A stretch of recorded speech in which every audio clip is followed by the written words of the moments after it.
Bueno, soy Lucila Pagliai y estoy aquí para testimoniar sobre la agencia de noticias clandestina, ANCLA, que fue un proyecto y un diseño y una conducción de Rodolfo Walsh. ¿Cómo surgió?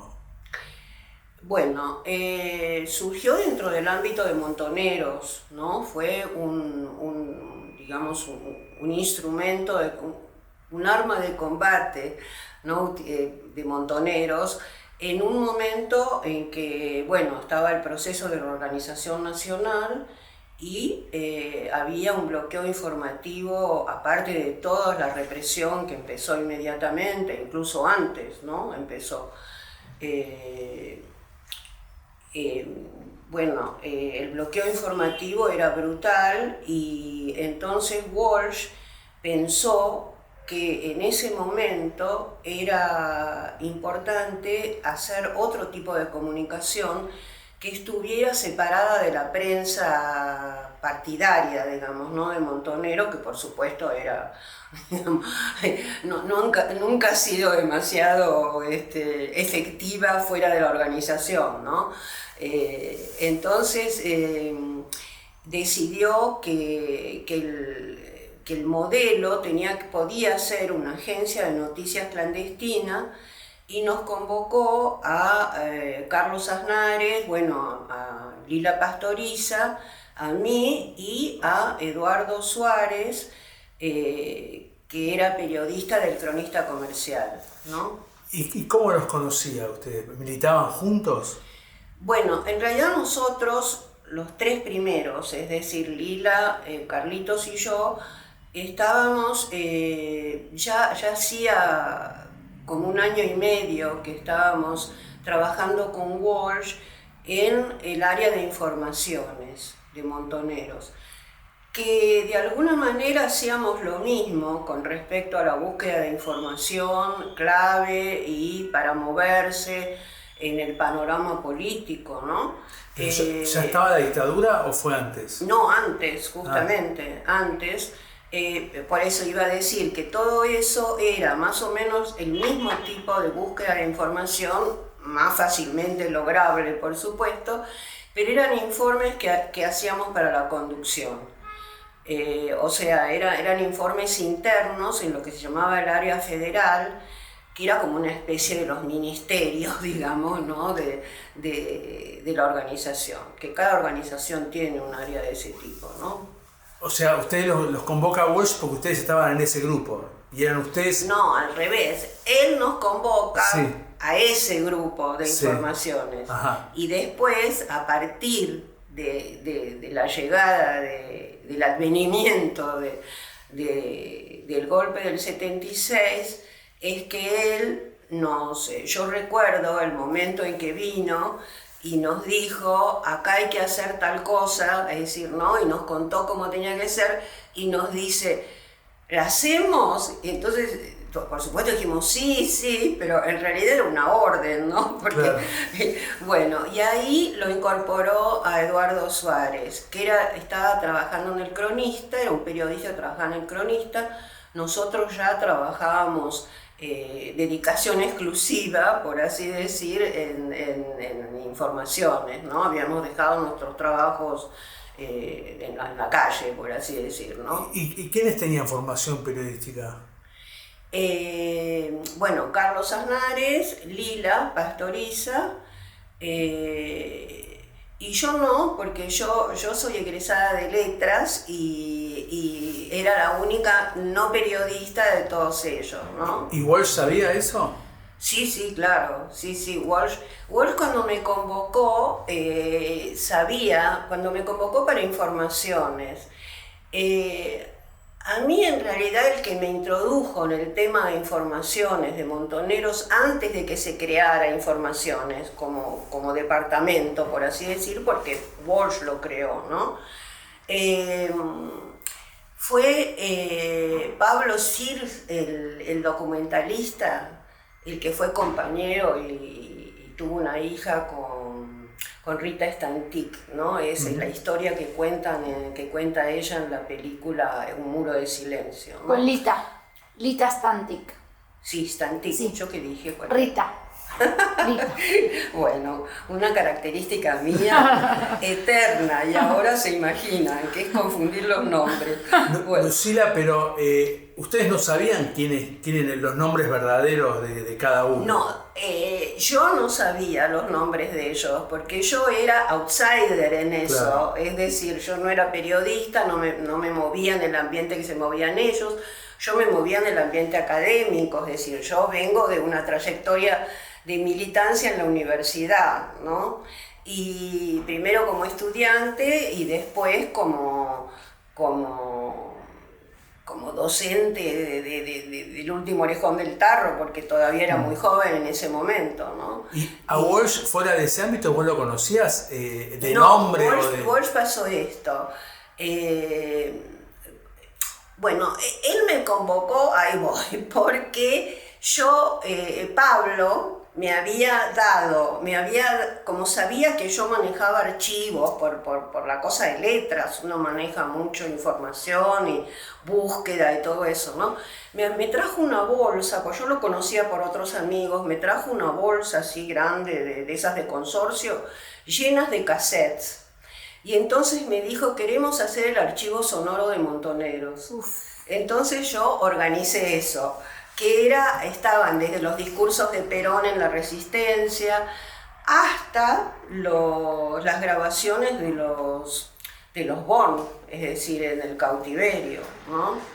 En un momento que estaban adentro todavía, con lo cual era bastante movilizante todo eso, ¿no? Entonces, en un momento que buscaban gente para prensa, en principio, no sé por qué situación, Paco Brondo, que era el que dirigía prensa, no estaba, no sé qué, y el que vino a la cita para hablar conmigo fue Walsh. ¿Y cómo se presentó? No, es que en esa época nadie se presentaba como nada, quiero decir, todos tenían un nombre de guerra, es decir, eso era digamos, básico en cualquier organización revolucionaria, ¿no? ¿Y en esa reunión qué te dijo? No, entonces me propuso, en realidad, en esa reunión, creo que él se dio cuenta que yo le interesaba para informaciones. Entonces, en vez de ofrecerme ir a prensa, me dijo si quería trabajar con él en informaciones y me dijo hay 2 personas más. Entonces incluso me dijo, como son 2, esto es típico de Walsh, ¿no? La cosa así irónica y digamos y de espionaje y todo eso, era muy especial con todo eso, ¿no? La cosa de policiales, de los espías, bueno. Lo jugaba muy bien en ese sentido, lo jugaba irónicamente y también lo jugaba en la seguridad. Es decir, nuestro grupo siempre tuvo en nuestro ámbito enormes cuidados de seguridad, ¿no? Entonces se respetaban los nombres de guerra, se respetaba no ir a lugares que eran peligrosos, se respetaba avisar cuando uno iba a algún lugar para que los otros estuvieran atentos, es decir, y volviera y había que avisar, todo eso, bueno. Entonces él me dijo en ese momento, me dijo, bueno, todo serio, ¿no? Como son 3, vos te vas a llamar, vas a tener un nombre de 3 letras y va a ser Ana. Entonces él me puso el nombre Ana y me dijo, y de ahora en adelante lo vas a usar dentro de toda la organización. Lo cambiás todo. Muy bien. Bueno, entonces... ¿Qué fecha era eso? Más o menos. Y habrá sido principios del 75, fines del 74, por ahí. Sí, debe haber sido principios del 75. Estaban todos clandestinos, porque cuando Perón los echa de la plaza, a Montoneros todos pasan a la clandestinidad. Claro, lo que pasa es que, digamos, es el área federal, insisto, que era eso protegido, ¿no? Como si fuera, bueno, la conducción y todos los jefes de columna, todo eso era el área federal, ¿no? Y no solo jefe de columna, sino también la sanidad, todo organización, es decir, los distintos, como si fueran distintos ministerios, por así decirlo. Uh-huh.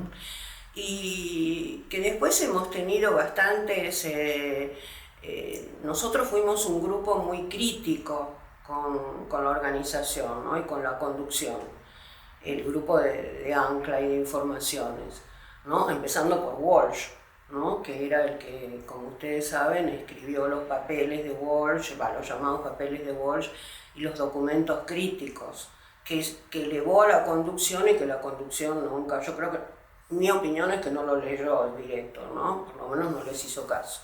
Bueno, entonces eso nos convocó ahí a la única que yo, por ejemplo, Carlos Aznares y Lila se conocían vía Eduardo Josami. Lo mismo Walsh la conocía a Lilia vía Eduardo Josami.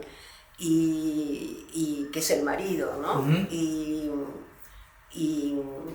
Y Walsh lo conocía a Carlos Aznares por estar en el ambiente. Entonces yo, cuando lo vi a Walsh, lo llamábamos el viejito entre nosotros, porque me parecía una persona muy grande y tenía 48 años en ese momento. Y nosotros no éramos ningunos chicos, insisto, teníamos 30 y pico cada uno de nosotros, con una diferencia de 5 o 6 años. Carlos es más joven que nosotras, unos 5 años, pero estábamos ahí todos alrededor de la treintena. O sea que todos fuimos además gente que estábamos ahí por una convicción y por una postura frente a lo que pasaba y a la realidad y a la política y a todo. No fue una cosa, veníamos de experiencias distintas, pero siempre con un compromiso. Entonces fuimos un grupo muy, muy especial en términos de muy solidarios entre nosotros y muy críticos y sin temor a la crítica, estar muy seguros aparte que la crítica no es que destruía nada, sino todo lo contrario, ¿no? Que queríamos aportar.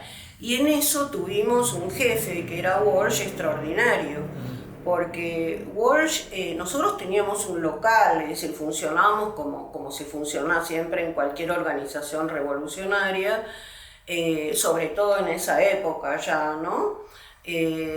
Antes del golpe, pero que ya estaba, digamos, no era tan fácil, ¿no? Un local que tiene una cobertura determinada. Entonces nosotros en el local, que era en pleno centro, teníamos el archivo de noticias, todo el archivo. Entonces, una de las primeras cosas que me pidió Walsh, teniendo en cuenta que yo era de letra,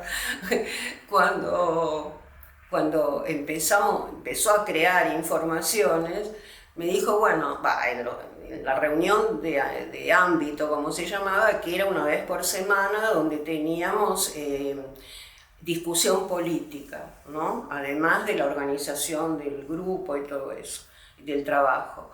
Entonces, porque trabajamos muchísimo. Trabajábamos como un obrero metalúrgico, era el trabajo, era así, es decir, ¿no? 9 horas de trabajo, 8 horas de trabajo, más todo lo que teníamos que hacer nuestra militancia afuera, ¿no? De las bases.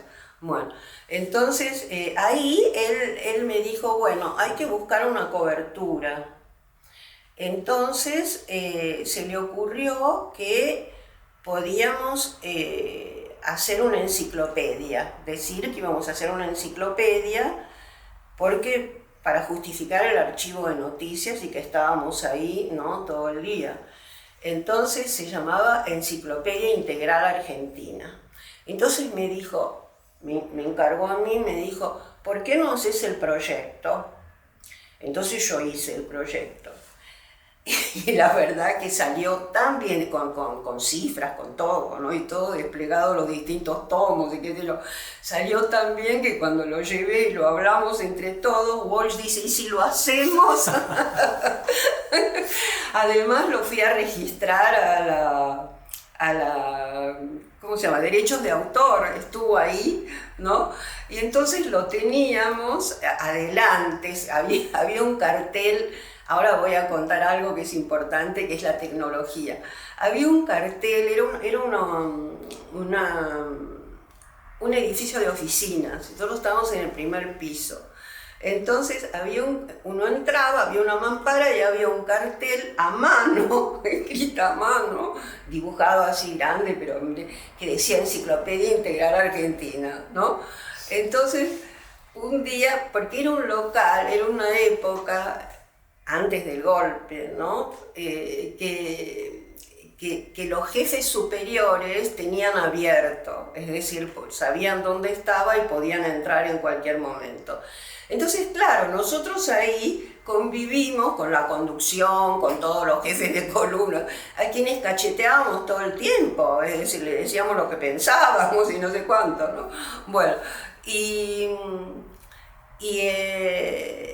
entonces, un día que entra Paco Urondo, que era también muy divertido, mira el cartel y dice: ante esto el enemigo desconcertado se rinde. O sea, como ven, parece una época divertida y dentro de todo lo era, ¿no? Era una época complicada, pero donde todavía todo era posible, ¿no? A mí siempre me hizo pensar la película Trelew, eso, ¿no? Que también se los ve contentos a los sobrevivientes contando aquella época, ¿no? ¿Y cuándo fue que Walsh les dice tenemos que hacer una agencia? ¿En qué fecha fue eso? Eso fue muy poquito tiempo después del golpe. Ajá. Muy poco tiempo. Quiero contar otra cosa, que fue cuando reconocí a Walsh. Porque claro, yo insisto, era un señor que habían pasado varios años de lo que voy a contar. En el Instituto de Literatura Argentina, donde yo tenía, no me acuerdo, todavía era alumna o recién graduada, se hacía lo que se llamaba comunicaciones, que eran internas para los alumnos y para los ayudantes, los profesores, bueno. Entonces se ponían 2 escritorios así nomás en el instituto mismo, que era una pieza, sigue siendo, y se invitaba a autores, ¿no? Del momento.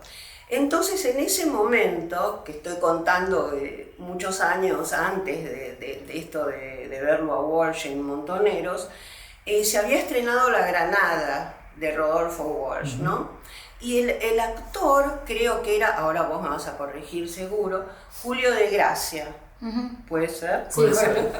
Bueno, entonces, en un escritorio estaba Walsh y en el otro Julio de Gracia. Entonces Walsh hablaba de la obra y Julio de Gracia, digamos, decía algunos de los parlamentos, ¿no? Entonces, claro, yo había visto la obra, todos los que estábamos ahí la habíamos visto. No sé si ustedes la conocen, es una obra extraordinaria. Bueno, entonces, bueno, ahí quedó.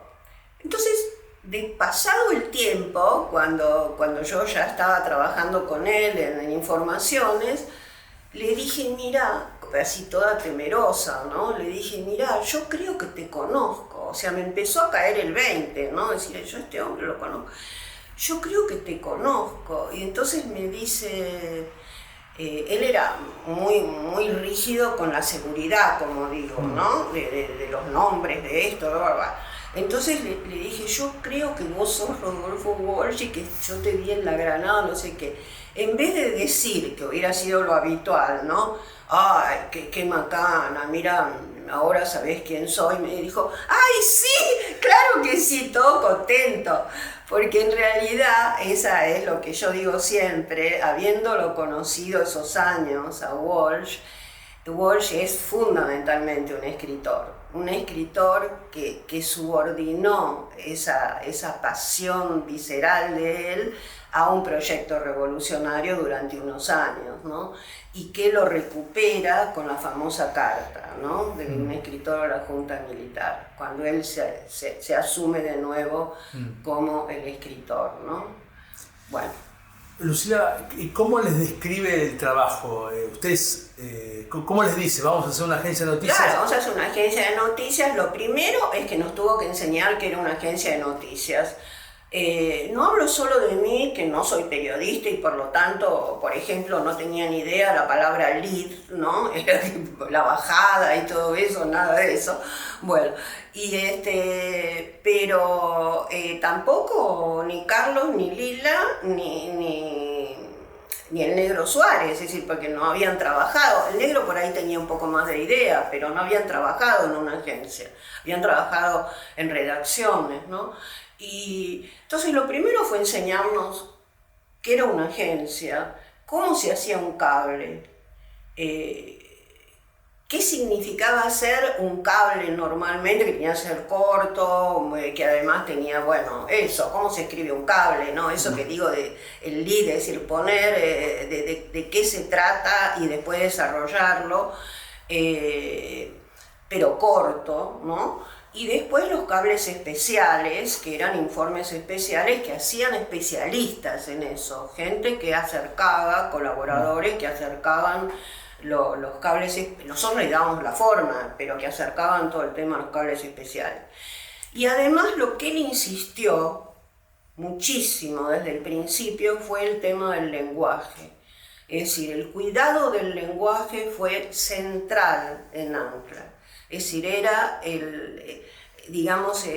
lo que regía todo. Es decir, tenía que ser un lenguaje cuidado, convincente, que además en la forma de la escritura, en la forma del lenguaje, le diera al lector, al receptor, le diera la idea de cuánto de cercanía a la verdad, por así decir, tenía el cable, y cuánto había también de suposición, ¿no? O de lo que podría ser, de verosimilitud.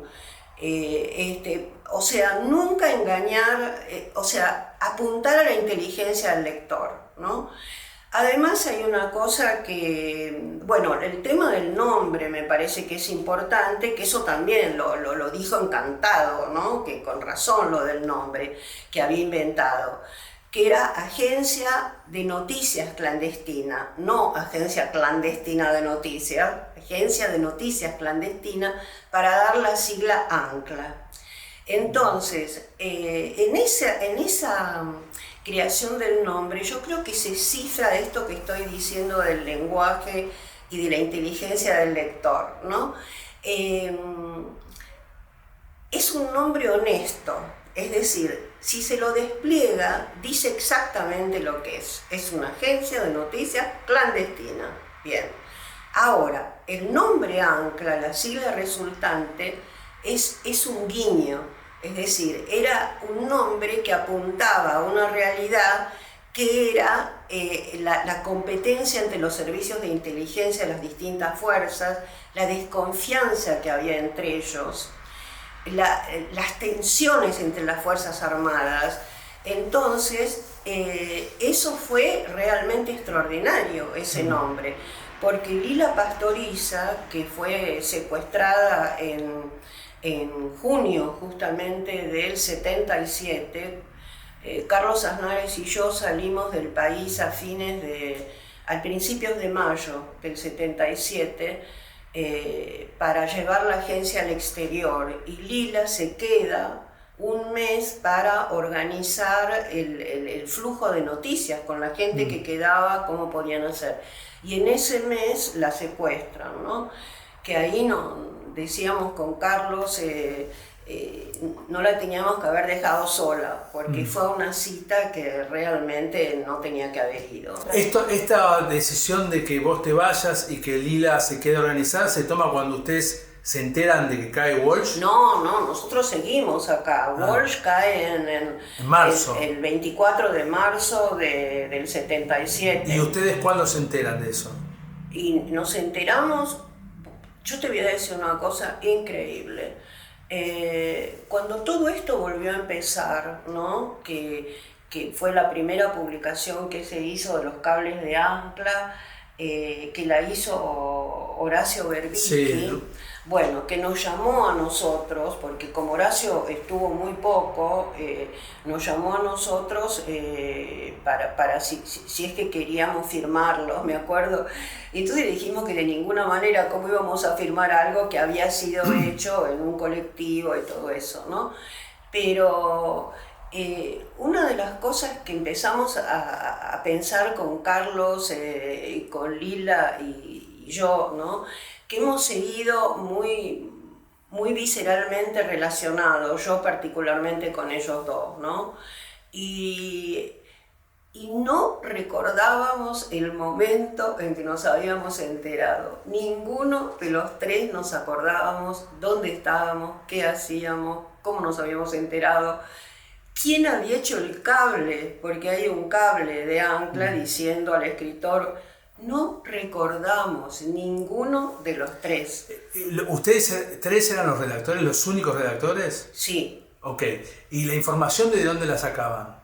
Bueno, la información era, los únicos redactores de la llamada mesa de redacción, ¿no? Okay. Que era la que controlaba todos los cables. Ahora, insisto, no llegaba, por ejemplo, Walsh traía cables hechos por él, absolutamente redactados, es decir, no es que, o sea, y la información que venía, nosotros le dábamos forma de cable, pero la información venía de otro lado, aparte de los colaboradores que nosotros teníamos personalmente, cada uno de nosotros, ¿no?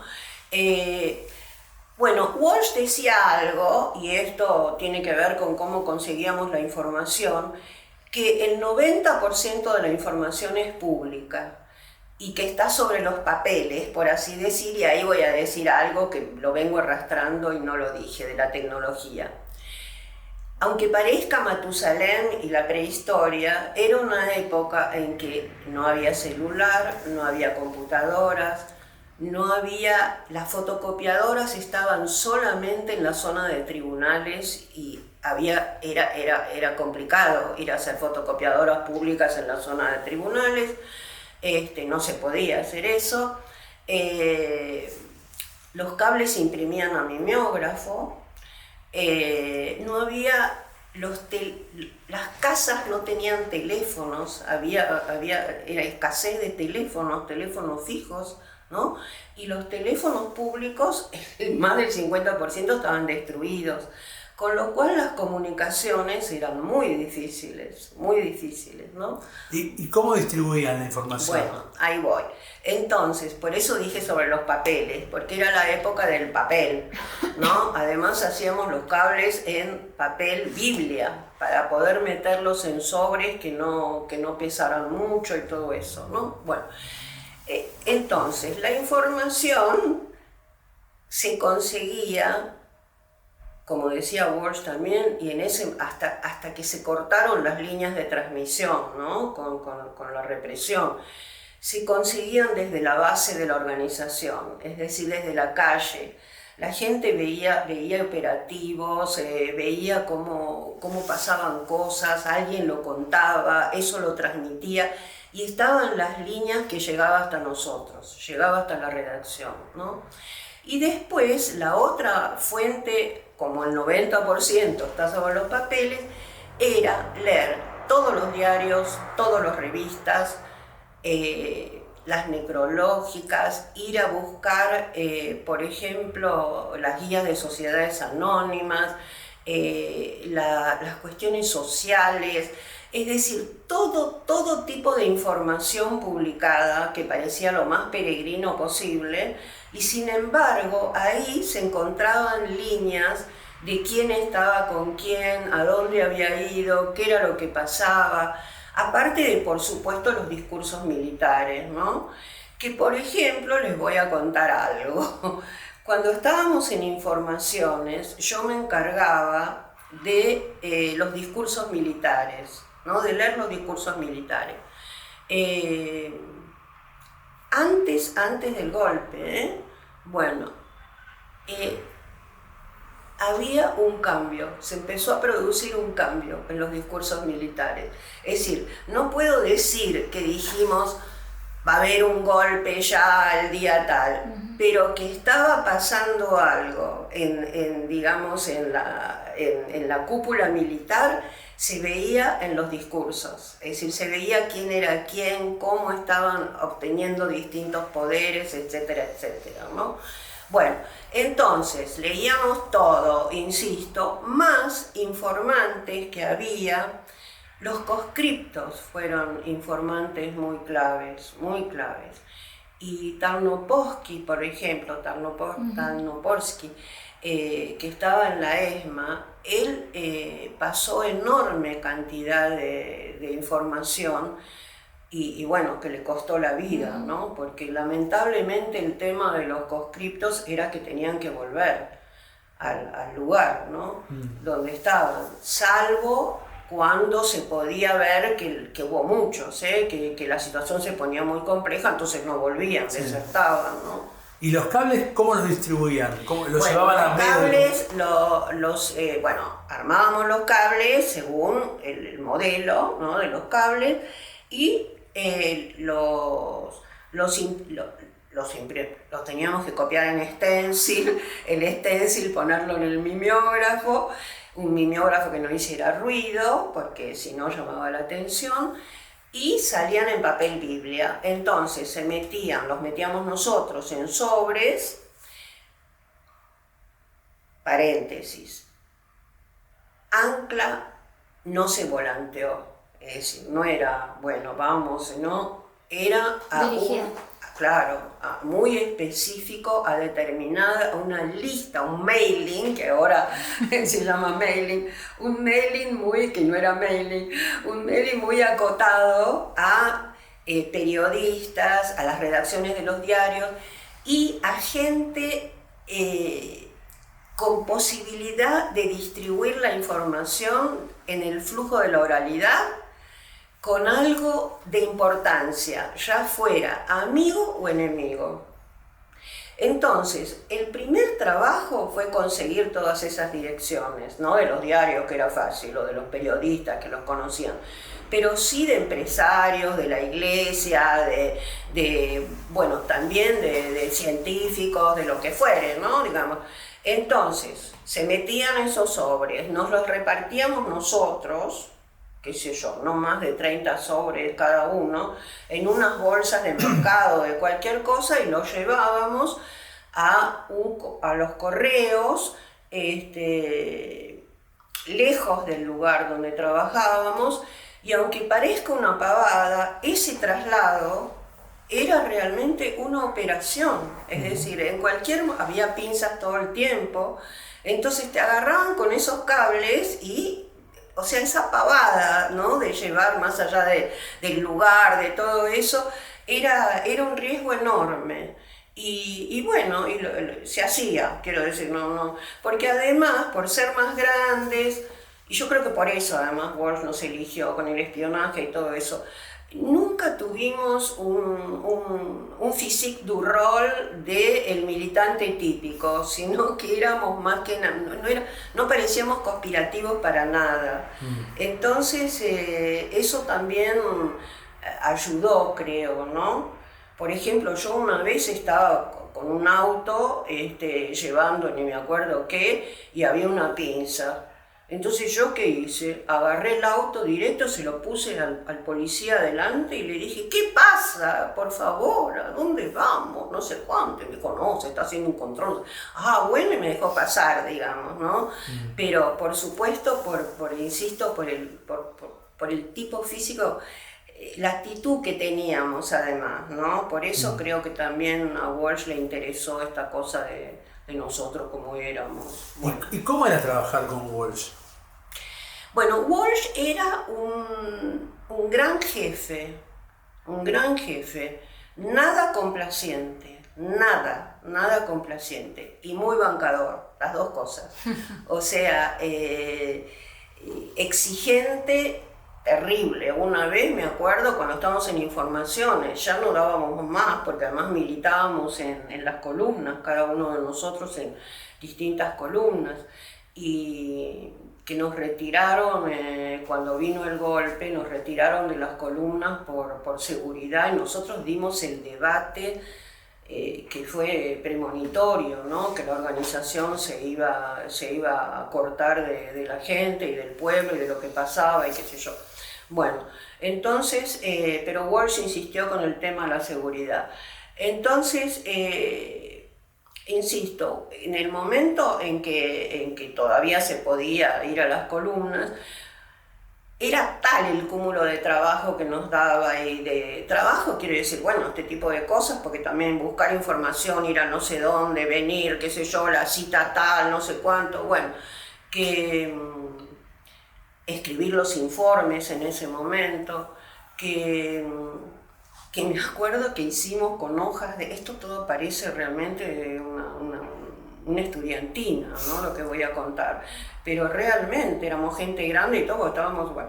Entonces agarramos hojas de oficio y así con Durex, no sé cómo se llama, con Scotch, las tendimos. Con cinta. Hicimos como una especie de pizarrón grande con los horarios de cada uno, desde las 8 de la mañana a las 10 de la noche, y qué nos encargaba.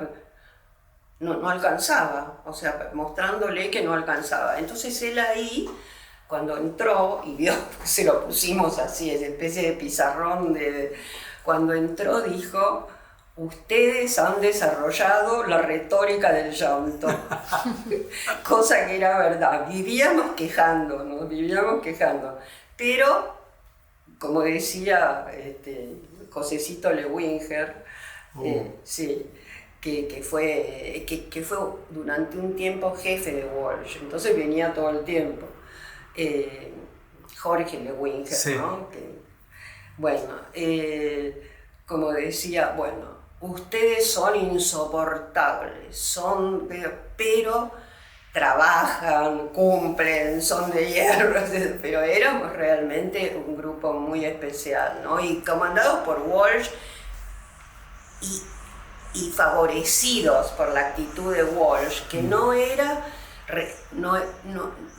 lloraba como nosotros, todo lo contrario, pero que era hipercrítico y que además nos permitía en las discusiones políticas decir todo lo que pensábamos, y él también decía todo lo que pensaba, ¿no?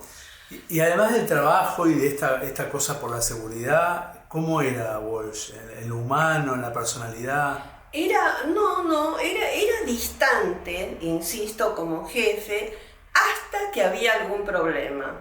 Entonces ahí él era afectivo, se acercaba, decía una palabra o por ejemplo, cuando la Marina el grupo de tareas destruyó mi casa, por ejemplo, cosa que él con la seguridad era, y además vivía con Lilia Ferreira en un departamentito, un monoambiente, que lleno, esas son otras las cosas que de donde buscábamos información, que es las escuchas de los escáneres de la Policía Federal y de las Fuerzas Armadas, que él descubría la clave, la obtenía, y entonces nos ponía a todos, no solo a nosotros, sino a otros ámbitos que él conducía. Él conducía un ámbito que se llamaba policiales y un ámbito que se llamaba Fuerzas Armadas. Y bueno, y el nuestro, ¿no? Que era el archivo y toda esa historia. En informaciones estoy hablando, ¿no? Entonces, y ya me perdí qué estaba diciendo, pero bueno, no importa, eso. Entonces, bueno,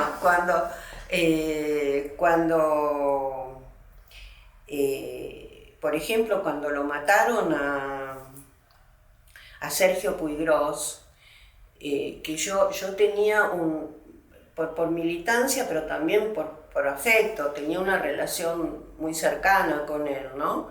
Que él estaba en el ámbito de Fuerzas Armadas de Walsh.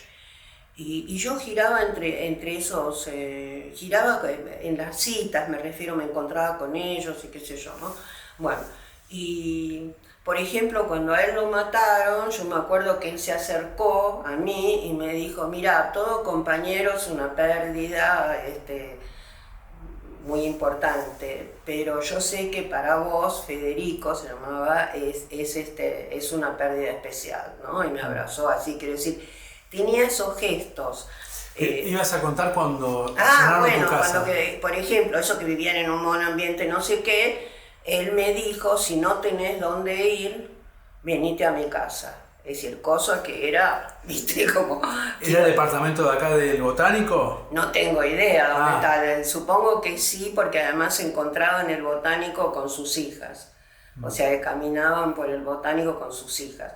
Supongo que sí, pero no, yo nunca estuve en ese departamento. Ninguno de nosotros estuvo en ese departamento. No estuvo nadie en ese departamento, sí. A eso voy, ¿no? Que tenía solidaridades de ese tipo.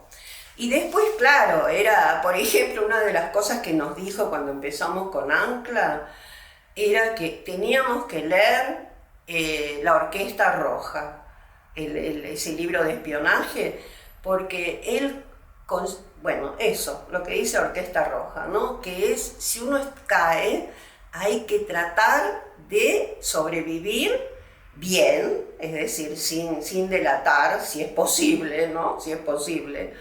Y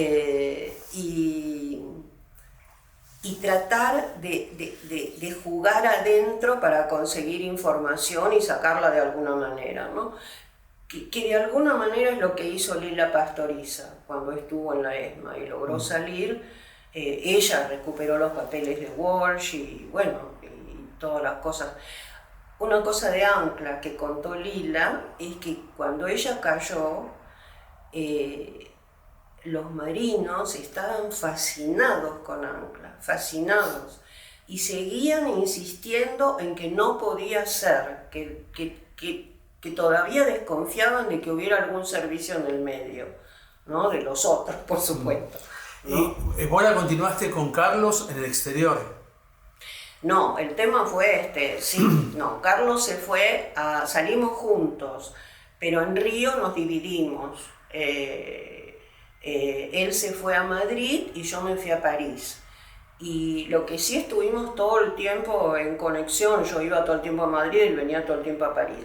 Pero estábamos a la espera de que Lila llegara y nos mandara, y ahí tener los canales para que nos enviaran las informaciones, ¿no? Y distribuirla en el exterior. Y bueno, cayó Lila, es decir, que ahí no pudimos hacer nada. Y ahí Carlitos empezó a hacer en Madrid resumen, pero lo empezó a hacer que era lo que hacían informaciones, que él llegaba con todos los diarios de las revistas y los cortaba, nos los distribuía, cada uno con los temas que teníamos, y bueno, y después hacíamos los informes. Entonces él hizo eso, compraba los diarios y empezó a hacer unos pequeños informes que era resumen, ¿no? De noticias latinoamericanas. Y ahí nació Resumen, ¿no? Bueno, y nada más. Quería hablar del negro, el Negro Suárez. Sí. Ese es otro con el cual yo antes, o sea, también, porque insisto, yo giraba bastante por los distintos citas, ¿no? Que me mandaba Walsh, por supuesto, pero además yo tenía un auto personal, pero que lo ingresé ahí y entonces también lo llevaba para que lo usaran, lo que sé yo, con lo cual siempre tuve más relación con todo, ¿no? Con todos los miembros de los ámbitos, los integrantes de los ámbitos de Walsh. Y el negro todavía no estaba con Walsh, pero estaba en el Cronista, entonces lo íbamos a ver, y además lo fuimos a ver mucho cuando cayó el Negro Quieto, porque... Bueno, no lo voy a contar acá porque no tiene que ver con Ancla, pero nos enteramos nosotros con Lila de casualidad que había caído el Negro Quieto. De casualidad, o sea, fue... ¿El Negro Suárez qué rol tenía? ¿Era redactor también de la agencia de Ancla? Él no llegó a ser redactor, porque él cae al mes y pico que comienza la agencia, que la estábamos organizando y que él venía a las reuniones. Pero Walsh decidió muy certeramente, muy acertadamente, que como él estaba en El Cronista, siguiera en El Cronista, ¿no? Porque era un semillero también de información, claro, eso, ¿no? Estar en un diario. Y él en realidad, el negro cae vía su Patricia Villa, su que pareja, es su mujer, ¿no? O sea, no cae por Ancla, cae por su mujer. Bueno, el negro era muy irónico, muy así aparentemente serio y sobrio, pero muy divertido también, ¿no? Entonces, hay una anécdota que tengo con él cuando todavía estaba en El Cronista, antes del golpe, ¿no? Que justamente estábamos llevando denuncias por el negro quieto, ¿no? Y entonces él me va a buscar abajo y subimos juntos en el ascensor. Entonces, repleto de gente, por supuesto. Entonces justo sube una persona que le empieza a decir: ¿qué tal Suárez? ¿Cómo le va Suárez? Mucho gusto Suárez, encantado Suárez. Bueno, y entonces, claro, yo no sabía que él se llamaba Suárez, insisto, no era del medio, entonces sabía que llamaba al negro. Bueno, entonces cuando salimos, todo circunspecto me dice: este hombre ha cometido una torpeza, ¿no? Bueno, y además, quiero decir esto porque me parece importante también del negro. En realidad, yo entro en la clandestinidad por el negro, es decir, porque él es el que cae y después da la casa, es decir, ¿no? Bueno, ahora, yo estoy enormemente agradecida, y todos estamos agradecidos, pero particularmente yo, que he sido la damnificada principal, digamos, en ese momento, ¿no? Por entrar a la clandestinidad necesaria, indispensablemente, porque el negro nos dio 2 días, que hablar de 2 días en medio de lo que ha sido la ESMA, los tormentos y lo que han pasado los compañeros y los no compañeros que han tenido la desgracia de caer ahí, es un sacrificio y un homenaje, ¿no? Y yo le estoy enormemente agradecida, y todos, porque nos salvó la vida, básicamente. Está bien, perdí la legalidad, entré en una psicodelia espantosa como es la clandestinidad en momentos de represión como fue el proceso, ¿no? Pero bueno, le debemos la vida realmente, le debemos la vida y la libertad, ¿no? Porque bueno, no caímos, a lo mejor hubiéramos sobrevivido como le pasó a Lila un año después, pero bueno, es decir, entonces eso quería decir. Gracias, Lucila. Gracias a ustedes.